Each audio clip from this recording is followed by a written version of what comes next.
Nangiintriga lang daw si VP Sara Duterte ayon sa palasyo nang sabihin niyang hindi na raw bababa si Pangulong Bongbong Marcos sa pagka-presidente. Dagdag pa riyan, sinisisi rin ng vice ang Pangulo kung bakit magulo umano ang seguridad ng bansa. Narito ang Frontline Report.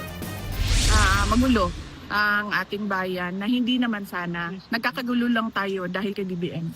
Si Pangulong Bongbong Marcos ang sinisi ni Vice President Sara Duterte kung bakit aniya magulo ang seguridad ng bansa. Ang pahayag na yan ng bise ay kasunod ng nangyaring barilan sa Senado.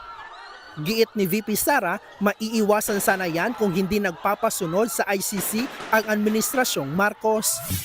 Sinasabi ko naman nung una pag hindi pwede yan. Dahil ang mga foreign courts at foreign tribunals, wala silang jurisdiction sa loob ng Pilipinas. Inihalintulad din ng bise ang kaso ng senador sa pagdakip kay dating Pangulong Rodrigo Duterte kung saan extraordinary rendition umano o sapilitan ang ginawang pagtarget sa kanya ng ICC. Sinabi rin ng bise na imbis ang oposisyon, mas pagtuunan daw dapat ni PBBM ang ekonomiya ng bansa. Dagdag pa riyan, ang mga ginagawa raw ng Pangulo ay umuusad patungong constitutional reform or charter change para hindi raw ito bumaba sa pwesto. Hindi na naman na madidinayan ni BBM kasi doon sa bago niyang interview, sinabi na niya doon na kailangan pag-usapan ng charter change. Ang pinag-usapan natin ang charter change, ibig sabihin yan, hindi na yan bababa sa pwesto si BBM.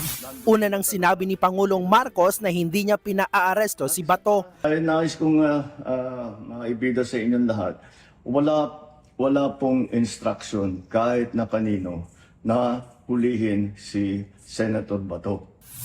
Bumuelta naman ang palasyo sa paratang ng Vice Presidente ukol sa Chacha.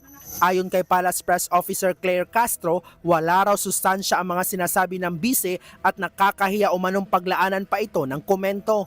Ang kailangan daw ngayon, isang lingkod bayan at hindi yung anyay ng iintriga lang at gumagawa ng fake news. Nagbabalita mula sa Frontline, Bril Montalvo, News 5. Mga kapatid, Julius Babaw po. Para sa komprehensibo at makabuluhang balitaan at talakayan, mag-follow at mag-subscribe na sa social media pages ng News 5.